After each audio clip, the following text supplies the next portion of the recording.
名古屋35無6794トヨタクレスタでお越しのお客様、スモールマークに停車しております。17時までお戻りください。繰り返し連絡します。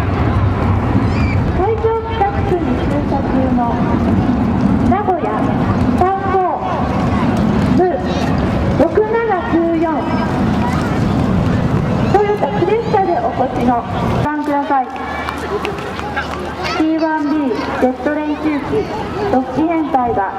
デルタ体系で進入してまいりました。この6機によるデルタ体系で作られる三角形は底辺が約65メートル、高さが約35メートルもあります。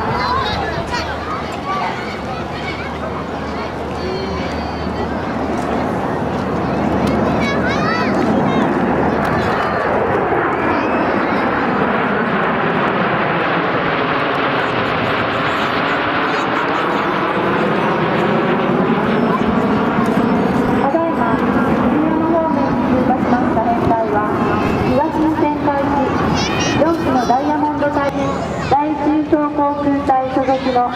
C130H 戦時中装機6機が3機ずつの V 型体系で高度 150m 時速 360km のスピードで進入してまいります。この体系は一見簡単そうに見えますが、航空機同士の横の間隔は 20m、上下の間隔は4メートルしかなく、